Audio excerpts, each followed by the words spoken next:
The champagne flute trembled slightly in Patricia Patterson's manicured hand as she rose from the head table, her emerald gown catching the ballroom's crystal chandelier light. 600 employees of Meridian Technologies sat in stunned silence as the CEO's wife scanned the crowd until her predatory gaze found me. Her voice dripped with condescension as she spoke loud enough for 3 tables to hear. "So, Carmel, when are you finally going to be worth something here?" I set down my fork, stood slowly, and met her smirk with my own steady smile. 6 months ago, actually. Her laugh died in her throat when I added, "You'll see the consequences Monday when legal finally opens that report they've been too busy to review." 2 years earlier, I had driven my beat-up Honda Civic across 3 states with everything I owned crammed into the back seat and my 7-year-old daughter Emma asleep in her booster seat. Austin, Texas, represented hope after the wreckage of my marriage in Ohio.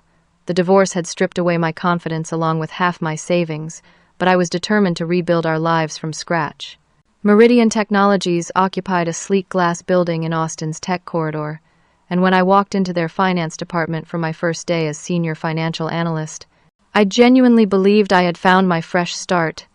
The company specialized in healthcare software solutions, and their mission statement about improving patient outcomes resonated with my desire to do meaningful work.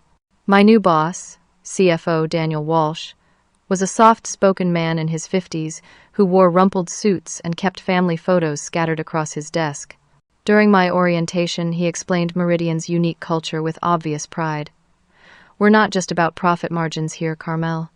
Our community outreach program sets us apart from other tech companies." That's when I first heard about Patricia Patterson and the Meridian Cares Foundation. Daniel's eyes lit up as he described how the CEO's wife had transformed their charitable giving from occasional donations into a comprehensive community program. "Patricia organizes everything," he explained. "Food drives for local shelters, school supply donations, and our crown jewel, the annual Hearts for Hope campaign that raises funds for children's hospitals across Texas." The foundation operated out of a renovated conference room on the building's 3rd floor, decorated with thank you letters from grateful families and photos of Patricia presenting oversized checks to various charities. When I first met her during a volunteer orientation session, Patricia struck me as the epitome of corporate philanthropy success.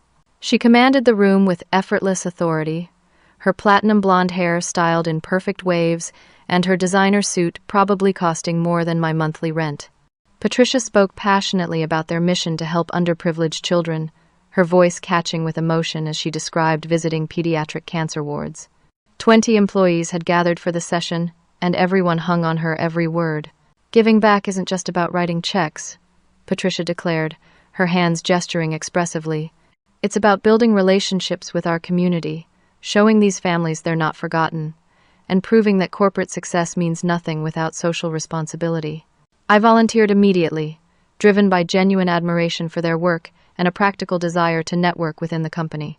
Emma had always been my priority, but advancing my career would give her better opportunities. Patricia seemed like the perfect mentor, successful, respected, and committed to causes that mattered. For the first few months, everything lived up to my expectations. I helped organize a back-to-school supply drive that collected over $5,000 worth of notebooks, backpacks, and calculators for low-income students. During a holiday toy collection, I watched Patricia personally deliver gifts to the children's hospital, her eyes misty as she hugged young patients. My analytical skills earned recognition from both Daniel and Patricia. I streamlined expense reporting procedures and identified several cost-saving opportunities that impressed the executive team. Emma thrived in her new school, making friends and slowly overcoming her learning difficulties with the help of specialized tutoring I could barely afford. But the first crack in my idealistic perception appeared during a foundation planning meeting in November. Patricia wore a stunning Cartier bracelet that I recognized from a magazine advertisement, retail price $30,000. While discussing budget constraints for the upcoming Christmas toy drive, she casually mentioned needing to trim some fat from our expenditures. "Every dollar counts when we're talking about bringing joy to sick children," Patricia said earnestly, the diamond bracelet catching the fluorescent light as she gestured. "We need to be absolutely ruthless about unnecessary expenses." Something felt wrong about a woman wearing a $30,000 accessory while cutting costs for hospitalized children, but I pushed the uncomfortable feeling aside. Perhaps the bracelet was a gift from her wealthy husband, or maybe she had purchased it before becoming involved in charitable work. After the meeting, Patricia approached me with what she called a special opportunity. Her smile was warm, but her eyes held an intensity that made me slightly nervous. "Carmel, I've been watching your work, and I'm impressed by your attention to detail," she said, her voice dropping to a confidential whisper.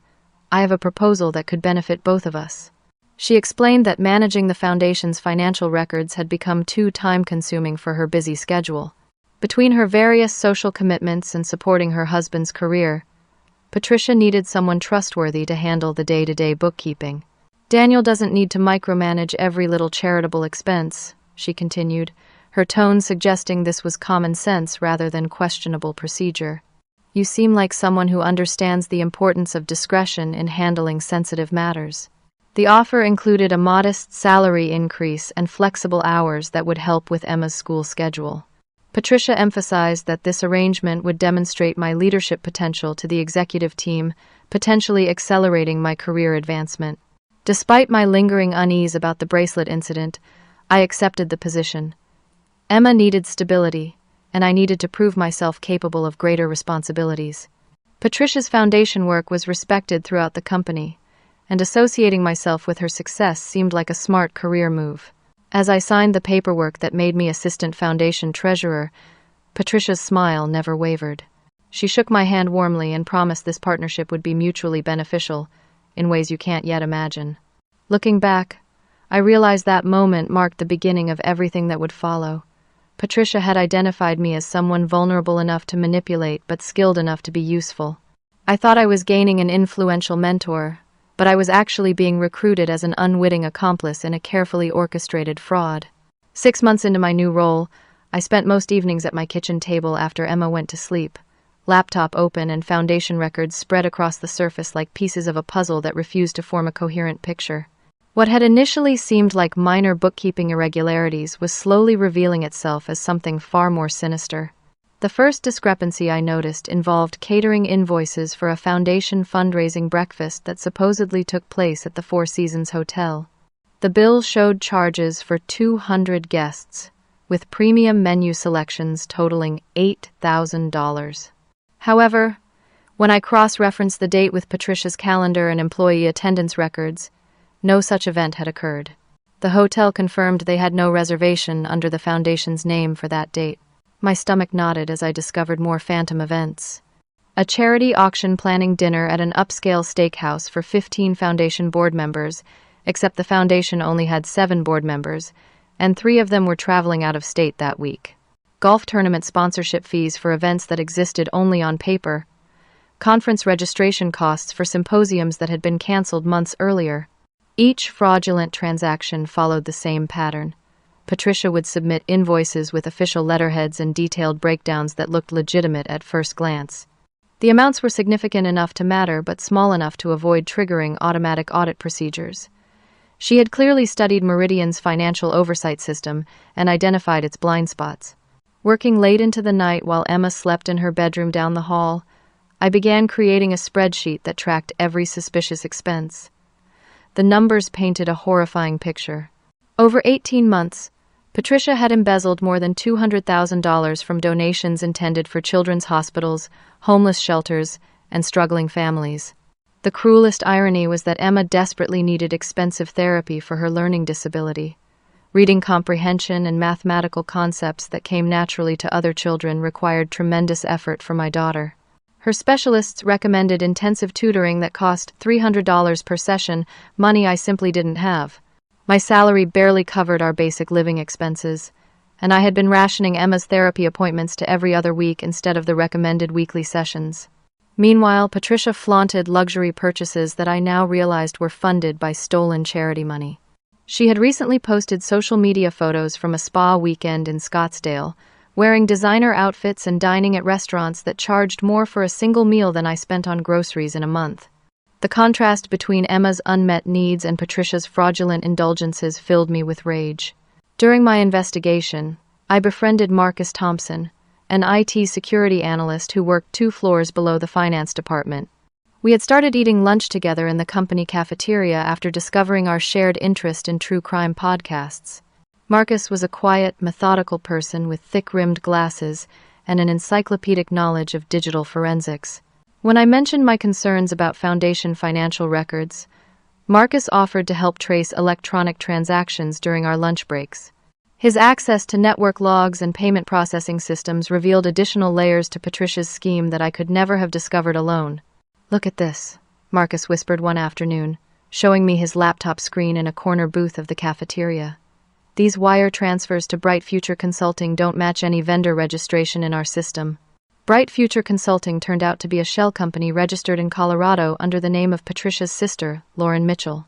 Through public records searches, Marcus discovered that Lauren worked as a yoga instructor in Denver and had no apparent business expertise that would qualify her for consulting work with a Texas technology company. The shell company served as a funnel for Patricia's personal expenses. Spa treatments, designer shopping sprees, luxury vacation rentals, and jewelry purchases were all disguised as consulting fees for non-existent services. Patricia had created an elaborate money laundering operation that converted charitable donations into personal spending money. The most damaging evidence came from Patricia's email account, which Marcus accessed through legitimate IT security procedures after noticing suspicious network activity. Her correspondence with Lauren revealed the full scope of their conspiracy, including detailed instructions for creating fake invoices and transferring money between accounts. In one particularly incriminating email, Patricia wrote, "Make sure the consulting proposal mentions strategic planning and community outreach optimization. Daniel never questions anything that sounds sufficiently corporate. We can probably push this up to $15,000 for the quarterly payment." Another email discussed covering their tracks. "Delete all our correspondence after each transfer goes through. If anyone asks, you consulted remotely on Foundation marketing strategies.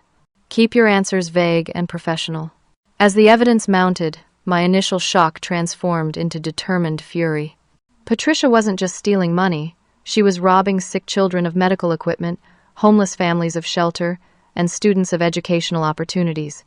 Every dollar she spent on designer handbags was a dollar that wouldn't reach the people who desperately needed help. The personal betrayal stung almost as much as the financial crimes. Patricia had positioned herself as my mentor and advocate, praising my work in front of colleagues while privately using my skills to legitimize her fraud.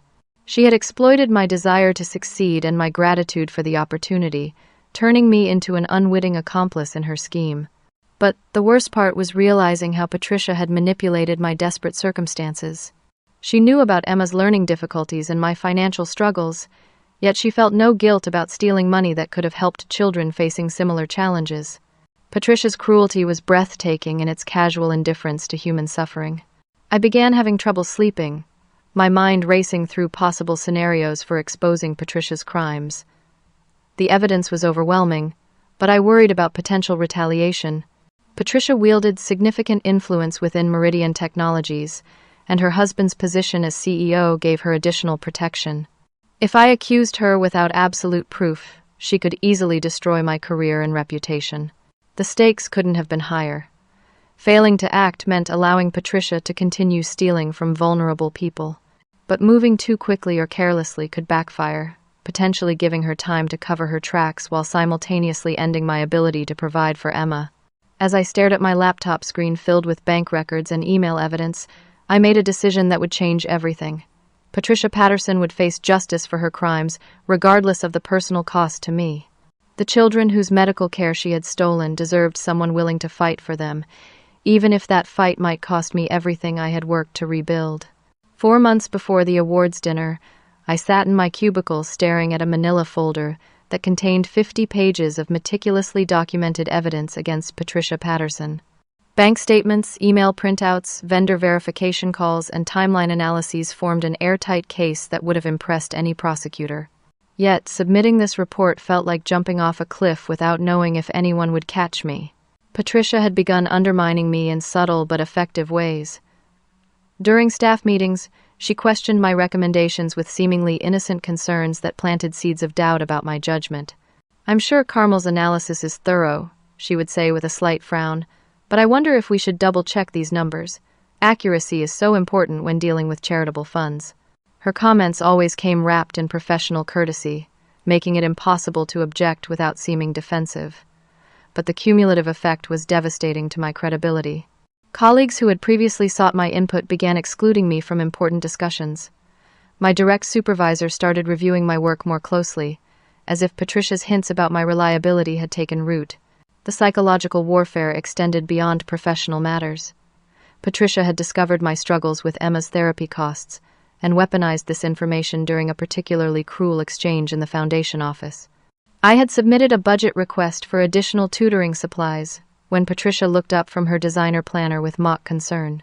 "Carmel, maybe if you managed your personal finances better, you'd understand how business expenses actually work," she said, her voice dripping with false sympathy. "It's challenging to handle complex financial analysis when you're distracted by personal money problems." Her words stung because they contained a grain of truth. I was distracted by financial stress, constantly calculating whether I could afford Emma's next therapy session or if we could survive another month of reduced appointments. Patricia's ability to identify and exploit my vulnerability demonstrated a calculating cruelty that shocked me. Marcus became my anchor during this difficult period. His IT background allowed him to monitor network activity without arousing suspicion, and he warned me that Patricia had requested unusual access to my computer usage logs and email records. "She's building a case against you," Marcus explained during one of our private conversations in the parking garage. "I've seen this pattern before when executives want to fire someone but need documentation to avoid wrongful termination lawsuits." His warning proved accurate when Daniel Walsh called me into his office for what he termed a performance check-in. Daniel seemed genuinely puzzled as he reviewed complaints about my work that had apparently reached his desk through unofficial channels. "I'm getting feedback that some people have concerns about your attention to detail," he said, clearly uncomfortable with the conversation. "Patricia mentioned that you seemed overwhelmed lately, and she's worried about the foundation's financial accuracy." The irony was suffocating. Patricia was using my investigation of her fraud as evidence that I couldn't handle my responsibilities. She had turned my diligence into perceived incompetence, my discoveries into signs of confusion. Meanwhile, my evidence file continued growing. I had uncovered a $25,000 charge for Patricia's attendance at a charity networking summit in Napa Valley that turned out to be a luxury spa retreat with no charitable components whatsoever. The invoice described strategic planning sessions and donor development workshops, but the resort's website advertised wine tastings, massage packages, and couples meditation retreats. Patricia had also created a pattern of emergency fund disbursements that conveniently coincided with her personal shopping trips. She would claim that homeless shelters needed immediate assistance for heating bills or food purchases, then wire money to accounts that traced back to high-end boutiques in Dallas and Houston. My neighbor, Grace Williams, became an unexpected ally during this period. Grace was a retired elementary school teacher with sharp eyes and a lifetime of experience dealing with difficult personalities.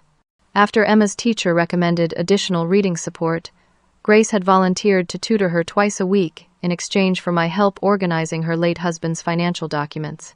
During our evening sessions, while Emma practiced reading comprehension in Grace's living room, I confided my growing concerns about Patricia's fraud. Grace listened with the same careful attention she had once given to struggling students, asking thoughtful questions that helped clarify my thinking. "You're dealing with a bully who has institutional power," Grace observed one evening as we watched Emma sound out challenging words. "I've seen this dynamic in school systems, where corrupt administrators use their authority to silence teachers who discover problems." Grace's perspective was invaluable because she understood the ethical dimensions of my situation. As a former educator, she had witnessed the impact of stolen resources on children's development. Her moral clarity helped strengthen my resolve during moments when I doubted my ability to prevail against Patricia's influence. "Those children's hospital funds could literally save lives," Grace reminded me. "Medical equipment, research funding, family support services, every dollar Patricia steals is a dollar that won't reach desperate families." The most devastating discovery came when I learned that Patricia had been intercepting financial summaries before they reached her husband. Richard Patterson genuinely believed his wife was managing a successful charitable program, praising her work in company-wide emails and board presentations. Patricia had created an elaborate performance that fooled even the person closest to her. This revelation shifted my understanding of the situation entirely. Richard wasn't complicit in Patricia's crimes. He was another victim of her deception. She had corrupted his company's charitable mission while using his reputation to legitimize her fraud. The betrayal of trust was staggering in its scope and audacity. As autumn progressed, Patricia announced that I would receive special recognition at the upcoming annual awards dinner for my contributions to the foundation's success. She described this honor during a staff meeting with apparent sincerity, praising my dedication and attention to detail. Carmel has been instrumental in streamlining our financial processes, Patricia announced to the assembled employees. Her work has allowed us to maximize the impact of every charitable dollar. The twisted logic was breathtaking. Patricia was publicly celebrating my role in her fraud while privately working to destroy my career. She planned to use the awards dinner as a platform for humiliating me in front of the entire company, believing that my fear of retaliation would keep me silent indefinitely. But Patricia had miscalculated my determination and underestimated the strength of the evidence I had assembled. She assumed that my financial vulnerability would override my moral convictions, that my need for job security would trump my commitment to justice. As I prepared for what I knew would be our final confrontation, I realized that Patricia's arrogance had become her greatest weakness. She believed herself untouchable, protected by her husband's position and her carefully cultivated reputation. This overconfidence had made her careless, leaving digital footprints and paper trails that documented every aspect of her criminal enterprise. The awards dinner would indeed be a platform for recognition, but not in the way Patricia anticipated. Instead of celebrating her fraudulent success, it would mark the beginning of her downfall and the vindication of everyone she had wronged. 6 months before the awards dinner, I spent 3 consecutive weekends crafting the most important document of my career. Emma played quietly in her bedroom while I worked at the kitchen table, assembling 50 pages of evidence that would either save Meridian Technologies from a massive scandal or destroy my professional life entirely. The report opened with an executive summary that laid out the stark facts.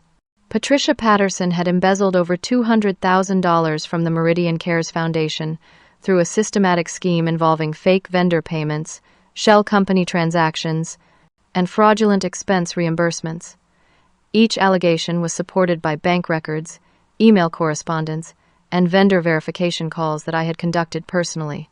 I organized the evidence chronologically, starting with the earliest suspicious transactions and building toward the most recent crimes. Each section included photocopied invoices, wire transfer confirmations, and Marcus's digital forensics analysis. The documentation was so comprehensive that even someone without financial training could follow Patricia's criminal methodology.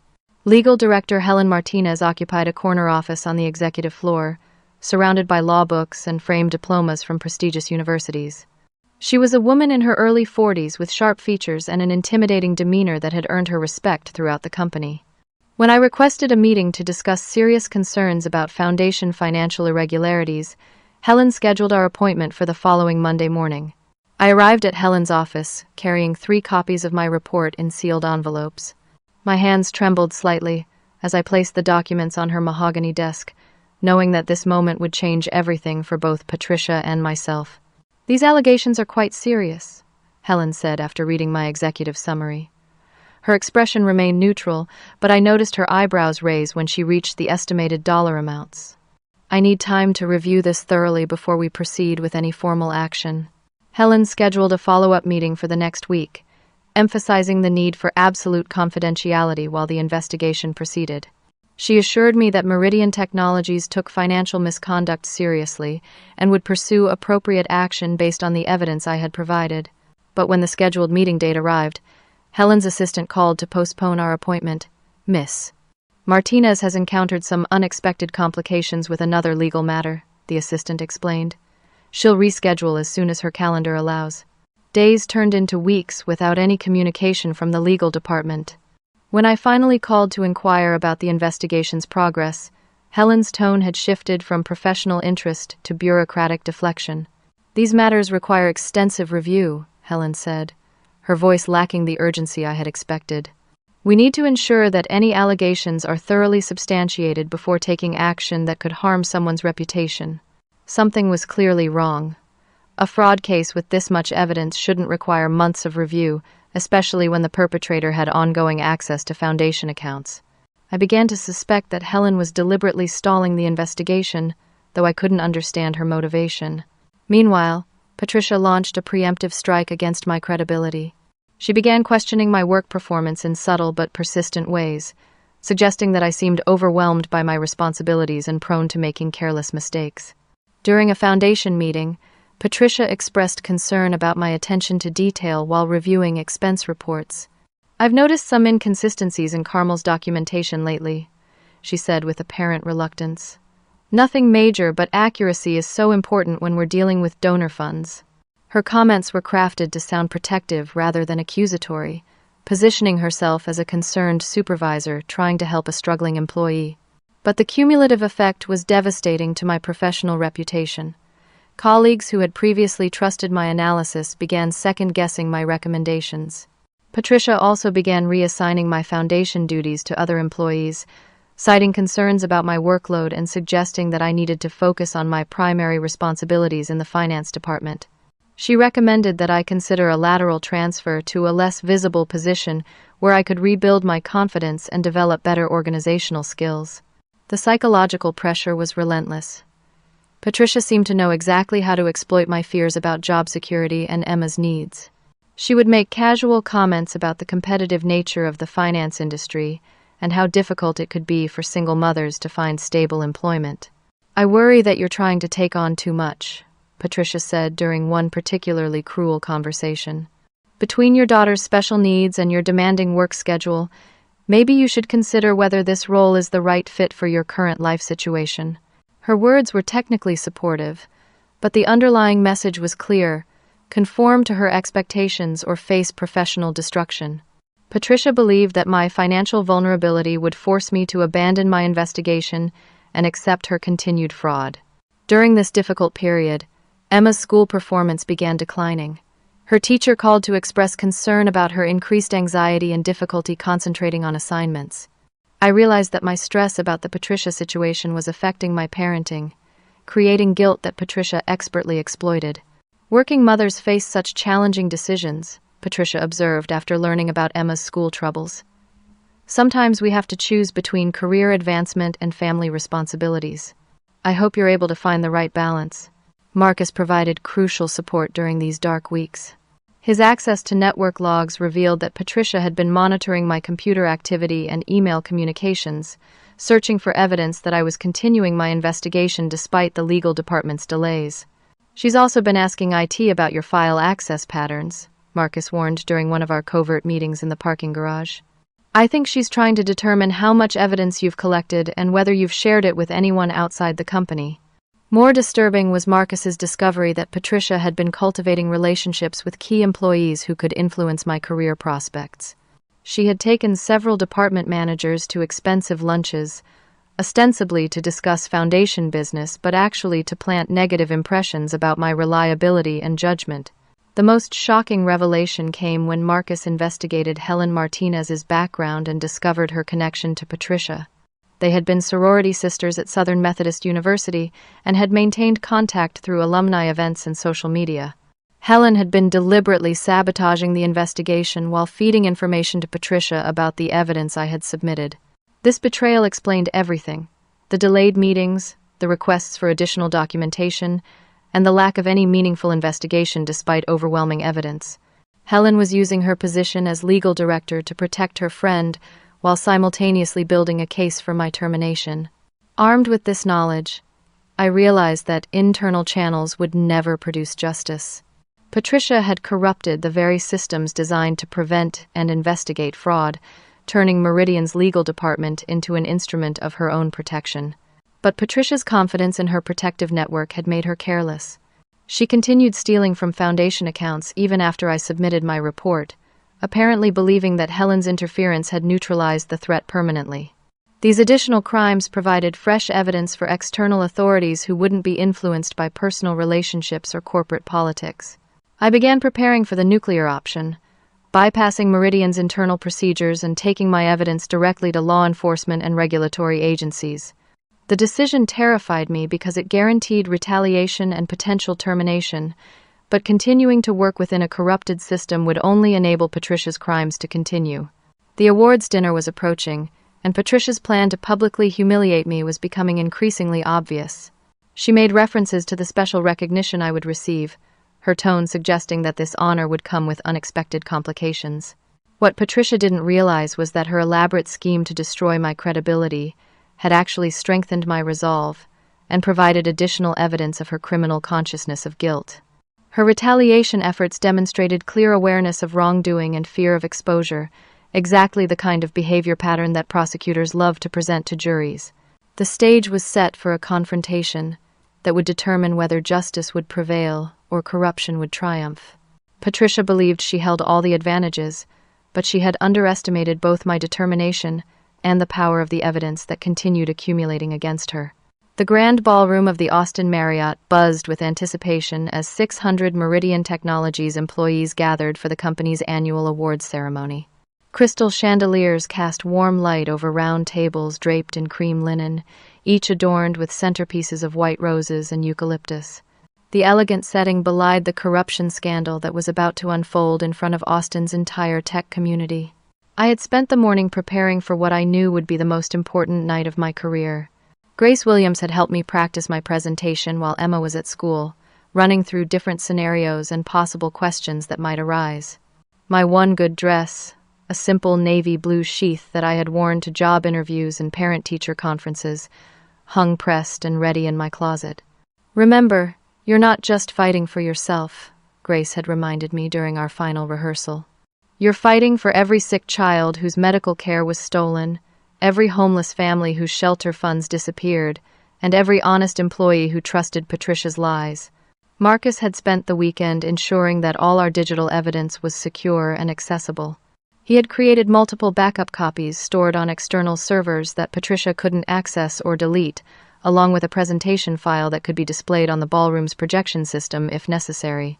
"Everything is ready," Marcus confirmed during our final coordination meeting in the company parking garage. "The bank records, email evidence, vendor verification calls. It's all organized and ready to present at a moment's notice." Patricia radiated confidence as she prepared for the evening she believed would mark my professional destruction. She had spent weeks orchestrating this public humiliation, spreading rumors about my instability, and building support for my eventual termination. Her plan was elegant in its simplicity. Publicly praise my foundation work, then privately destroy my reputation with allegations of incompetence and false accusations. Over the past month, Patricia had conducted a whisper campaign designed to discredit me before I could expose her crimes. She told select employees that I had been making wild accusations born from financial desperation and personal stress. According to Patricia's narrative, I was a struggling single mother whose judgment had been compromised by my daughter's expensive medical needs. "It's really quite sad," Patricia had confided to sympathetic colleagues. "Carmel has been under tremendous pressure, and I think she started seeing conspiracies where none exist. We're trying to help her, but she seems determined to lash out at people who are trying to support her." This strategy was designed to reframe any accusations I might make as the desperate lies of an unstable employee. Patricia believed that her carefully cultivated reputation for charitable work would protect her against allegations from someone she had already discredited. Richard Patterson delivered the evening's opening remarks with genuine enthusiasm, praising Meridian Technologies' commitment to innovation and community service. He wore his standard navy suit and red tie, his gray hair perfectly styled for the company's most important social event of the year. As he spoke about corporate values and ethical leadership, I wondered how he would react when he learned about his wife's betrayal. "Our success means nothing if we don't use it to lift up our community," Richard declared to enthusiastic applause. "That's why I'm so proud of our charitable programs and the dedicated people who make them possible." The irony was devastating. Richard's speech celebrated the very programs that his wife had corrupted, praising values that she had systematically violated for personal gain. Patricia sat at the head table, smiling graciously and nodding at her husband's words, playing the role of devoted philanthropist with Academy Award-worthy performance. I sat at table 17 with other department managers, picking at the herb-crusted salmon while my stomach churned with anticipation. My table mates chatted about quarterly projections and vacation plans, unaware that the evening would soon take a dramatic turn that none of them expected. CFO Daniel Walsh sat 3 tables away, engaged in animated conversation with the head of human resources. Helen Martinez occupied a prominent position near the stage, her presence a constant reminder of how Patricia had corrupted even Meridian's legal department. Both of them would soon learn how thoroughly they had been manipulated by Patricia's charm and deception. The awards ceremony proceeded through various categories: Employee of the Year, Innovation Achievements, and Sales Milestones. Each presentation followed the same pattern of recognition speeches and polite applause, building toward the foundation awards that would conclude the formal program. During the meal service, I received an unexpected text message from an unknown number. Board meeting moved to tomorrow morning. Patricia doesn't know yet. You'll have your chance. A friend. The cryptic message suggested that someone in company leadership had been conducting their own investigation into Patricia's activities. This external validation gave me hope that justice might actually prevail, but it also increased the pressure to perform flawlessly during the confrontation I knew was coming. As the evening progressed, I watched Patricia work the room with practiced skill. She moved between tables during the cocktail hour, accepting congratulations for the foundation's success and deflecting credit with false modesty. Her performance was masterful, the devoted wife supporting her husband's career while selflessly serving the community. Patricia's emerald gown probably cost more than 3 months of Emma's therapy sessions, but none of the other attendees would recognize this bitter irony. They saw an elegant woman dedicated to charitable work, not a calculating criminal who had stolen hundreds of thousands of dollars from vulnerable families. The Foundation Awards segment began with Richard Patterson returning to the podium to praise his wife's leadership and vision. He spoke lovingly about Patricia's transformation of Meridian's charitable programs, crediting her with creating a model that other companies throughout Texas had begun emulating. When Patricia started the Meridian Cares Foundation, she had a simple but powerful vision, Richard explained to the attentive audience. She wanted to ensure that our success as a company translated into meaningful support for families facing difficult challenges. Each word of praise was another knife twist, knowing what Patricia had actually done with those charitable funds. But I forced myself to remain calm and focused, saving my energy for the confrontation that was rapidly approaching. Patricia rose gracefully from her seat as Richard introduced her as the evening's final speaker. She moved to the microphone with the confidence of someone who believed she had successfully neutralized every threat to her criminal enterprise. Her smile was radiant as she surveyed the audience, preparing to deliver what she expected would be her moment of ultimate triumph. "Thank you all for your incredible support of our charitable mission," Patricia began, her voice carrying clearly through the ballroom's sound system. "Tonight, I want to recognize someone whose dedication has been particularly instrumental in our foundation's success."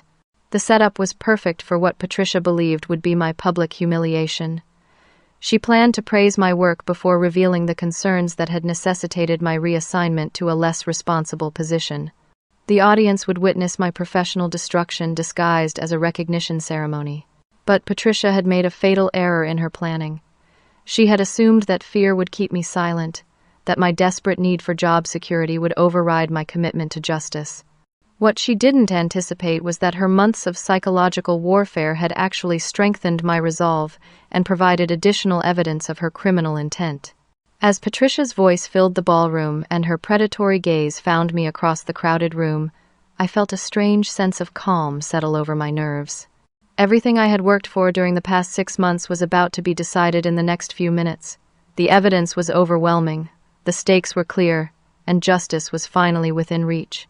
Patricia's champagne flute caught the chandelier light as she raised it in what she believed would be a toast to my professional destruction. Her emerald gown shimmered as she turned toward my table, her predatory smile widening as she prepared to deliver the public humiliation she had been orchestrating for months. "So, Carmel," she said, her voice carrying clearly through the ballroom sound system as 600 employees turned to follow her gaze, "when are you finally going to be worth something here?" The question was designed to wound and humiliate, suggesting that my contributions to Meridian Technologies had been worthless despite my dedicated service. Patricia expected me to shrink back in embarrassment, perhaps offering a mumbled apology or nervous laugh that would reinforce her narrative about my instability. Instead, I set down my fork with deliberate precision, rose from my chair with steady grace, and met her smirk with my own confident smile. 6 months ago, actually. My response clearly confused Patricia, whose champagne flute wavered slightly as she processed an answer that didn't match her script. The ballroom fell into complete silence as 600 people sensed that something unexpected was happening. Patricia's laugh was forced and brittle as she tried to regain control of the situation. "Well, that's certainly optimistic," she said, her tone suggesting that my response was either a joke or evidence of delusional thinking. That's when I delivered the line that would change everything. "You'll see the consequences Monday when legal finally opens that report they've been too busy to review." The color drained from Patricia's face as the implications of my words hit her. She had assumed that Helen Martinez's interference had permanently buried my fraud report, but my public reference to delayed legal proceedings suggested that external forces were now involved. The ballroom erupted in confused murmurs as employees tried to understand what they had just witnessed. Richard Patterson's expression shifted from bewildered amusement to growing alarm as he realized his wife's planned recognition ceremony had somehow become a confrontation with serious implications. "I'm afraid I don't understand what you're suggesting," Patricia stammered, her composure finally cracking under the pressure. Her voice carried a tremor that betrayed her rising panic, despite her attempt to maintain control. CEO Richard Patterson stepped forward from his position near the head table, his face a mask of confusion and growing concern. "Carmel, perhaps you could explain what you mean by these allegations?" His voice carried the authority of corporate leadership, but also genuine bewilderment about what was happening to his carefully planned event. I remained standing, my voice clear and steady as I addressed him directly. "Sir, 6 months ago I submitted comprehensive evidence to your legal department, proving that your wife has embezzled over $200,000 from the Meridian Cares Foundation through systematic fraud involving fake vendor payments and shell company transactions." The words hung in the air like a thunderclap. Several attendees gasped audibly, while others reached for their phones to record what was clearly becoming a historic moment in Meridian Technology's history. Patricia's face had gone completely white, her emerald gown now seeming garish under the ballroom's bright lights. Patricia attempted to regain the initiative with a desperate counterattack. "These are absolutely ridiculous accusations from a disgruntled employee," she declared, her voice rising with forced indignation. "Richard, this poor woman has been struggling with personal problems that have clearly affected her judgment." She appealed directly to the audience's sympathy, portraying herself as the victim of an unstable employee's delusions. "I've tried to help Carmel through her difficulties, but she seems determined to lash out at people who have supported her." But before Patricia could elaborate on her defense, Marcus Thompson appeared at my side carrying his laptop computer. His presence had clearly been prearranged, and several attendees recognized him as the IT security analyst who had access to the company's financial systems. "With your permission, sir," Marcus said, addressing Richard Patterson while connecting his laptop to the ballroom's projection system, "I can display the bank records that document these transactions." The wall-mounted screens throughout the ballroom suddenly filled with images of wire transfer confirmations, vendor invoices, and email correspondence that detailed Patricia's criminal scheme. The evidence was overwhelming and immediately comprehensible to anyone with basic financial literacy. Gasps echoed through the crowd as people recognized Patricia's signature on fraudulent documents and her email address on incriminating correspondence. The Bright Future Consulting transactions appeared in stark detail, showing how charitable funds had been diverted to Patricia's sister's shell company for personal expenses. Richard Patterson's face crumbled as he stared at the projection screens, displaying his wife's betrayal. His expression shifted through disbelief, recognition, and finally devastating heartbreak as the scope of Patricia's deception became undeniable. 20 years of marriage and trust were collapsing in real time before an audience of 600 witnesses. "Patricia," Richard whispered, his voice barely audible through the microphone. "How could you do this?" Patricia made a desperate attempt to escape the situation, claiming sudden illness and moving toward the ballroom exit. But her path was blocked by 2 men in dark suits who had been waiting near the doors, presumably security personnel who had been alerted by the mysterious text message sender from earlier that evening. "Ma'am, we need you to remain here for a few more minutes," one of the security guards said politely but firmly. "Some people would like to speak with you." CFO Daniel Walsh pushed through the crowd toward the head table, his normally calm demeanor replaced by obvious anger and shock. "Helen," he called to Legal Director Helen Martinez, "why wasn't I informed about these allegations? Why hasn't there been any investigation?" Helen Martinez looked trapped, as hundreds of eyes focused on her position near the stage. Her face flushed red as she struggled to formulate a response that wouldn't implicate her in Patricia's scheme or reveal her personal relationship with the accused. "These matters require extensive review before we can take action," Helen replied weakly, her explanation sounding hollow in the face of such overwhelming evidence. "We needed to ensure that any allegations were properly substantiated."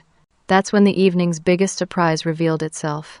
Board Chairman Frank Morrison stepped forward from where he had been sitting quietly at table 3, his presence previously unnoticed among the crowd of executives and employees.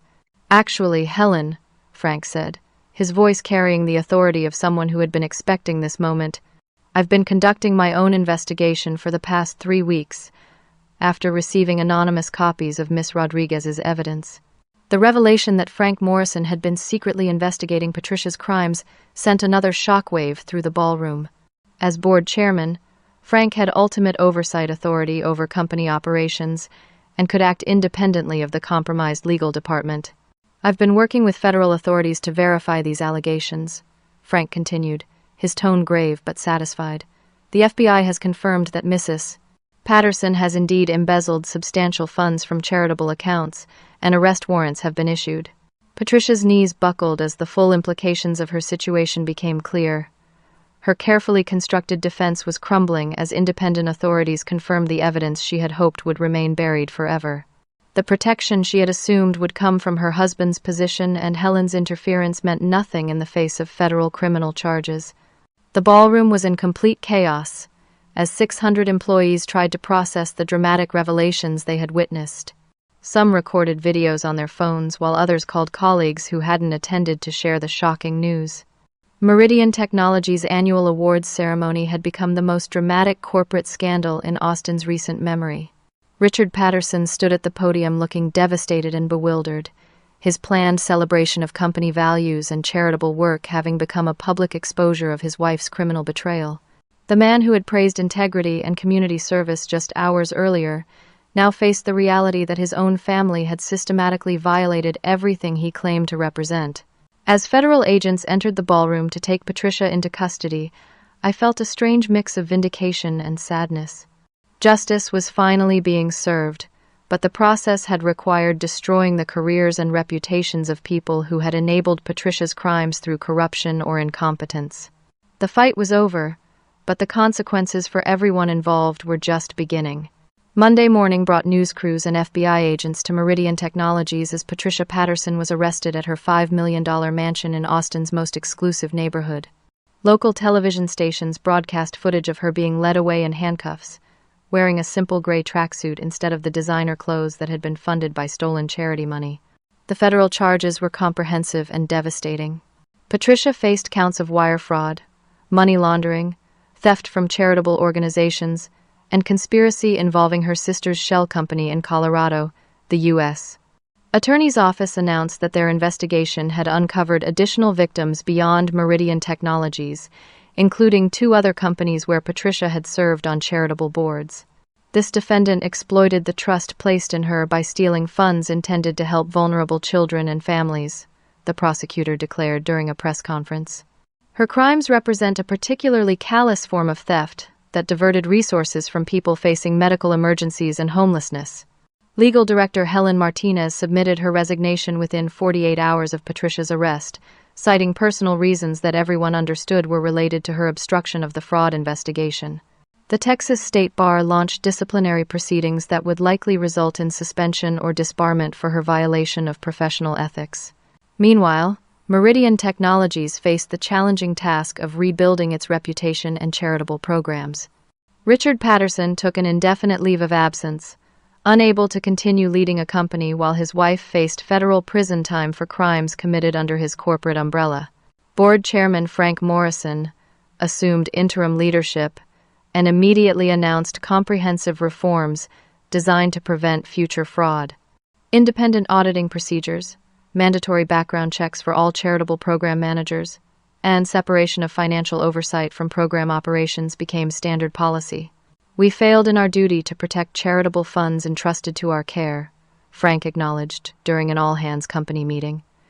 These reforms will ensure that such failures never happen again.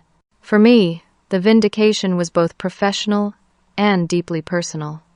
Frank Morrison offered me the newly created position of Director of Financial Compliance, with oversight responsibility for all charitable programs and a salary that would finally allow Emma to receive the therapy she needed without financial stress.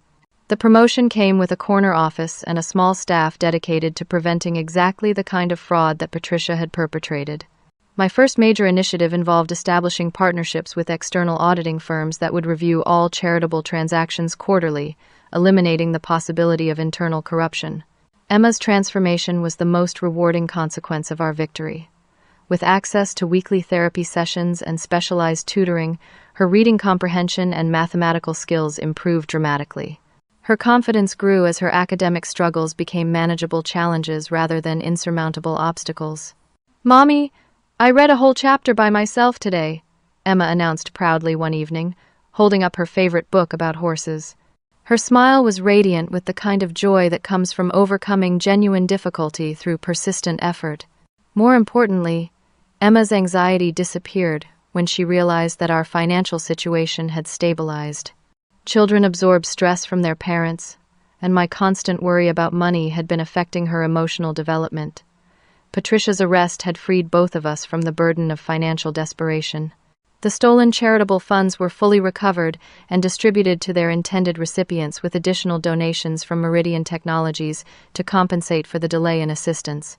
Children's hospitals received new medical equipment, homeless shelters expanded their capacity, and educational programs gained resources that had been stolen from their budgets. Local news coverage highlighted the positive impact of recovered funds, featuring interviews with families who had benefited from properly distributed charitable donations. A pediatric cancer ward received specialized monitoring equipment that improved treatment outcomes, while a homeless shelter opened a new family housing unit for parents with young children. Patricia's legal proceedings moved swiftly through the federal court system.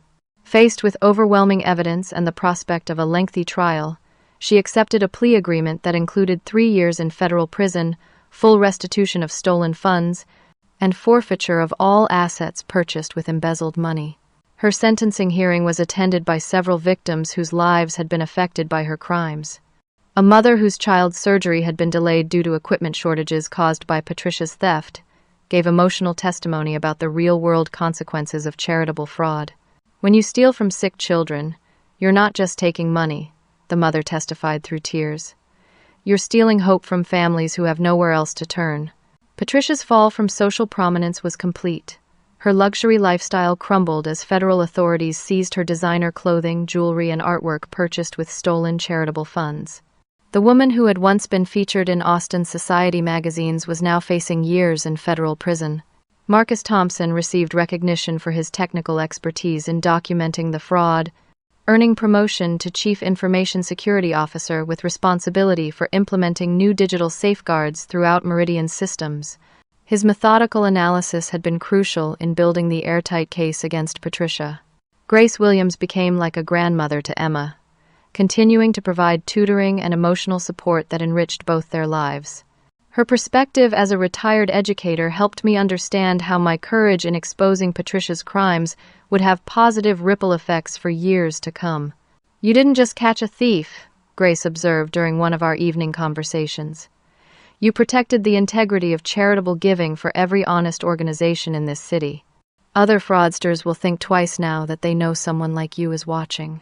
Richard Patterson eventually returned to Meridian Technologies as CEO, but his leadership style had been fundamentally changed by his wife's betrayal.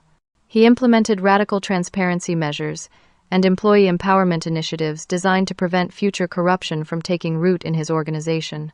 "I learned that trust without verification is not leadership, it's negligence," Richard admitted during a company retreat several months later. "My personal blind spots created an environment where fraud could flourish, and I take full responsibility for that failure." The most profound lesson I learned from this experience was about the true meaning of professional worth. Patricia's mocking question about when I would finally be worth something had been answered definitively, not through climbing corporate ladders or gaining approval from corrupt people, but through having the courage to protect those who couldn't protect themselves. Standing up for what's right always requires personal risk, But the alternative, allowing wrongdoing to continue unchecked, exacts an even higher cost on society. Every dollar Patricia stole was a dollar that didn't reach desperate families, sick children, or homeless individuals who needed help. 6 months after Patricia's arrest, Meridian Technologies hosted a rededication ceremony for the rebuilt Meridian Cares Foundation. Instead of the corruption and self-dealing that had characterized Patricia's leadership, the new program operated with transparency and accountability that restored public trust. Emma attended the ceremony with me, wearing her favorite dress and carrying a handmade card thanking the company for helping other children like herself. Watching her interact confidently with adult colleagues demonstrated how far she had come since those difficult days when I couldn't afford adequate therapy. As I looked around the room filled with honest employees committed to genuine charitable work, I realized that Patricia's question about my worth had revealed more about her values than mine.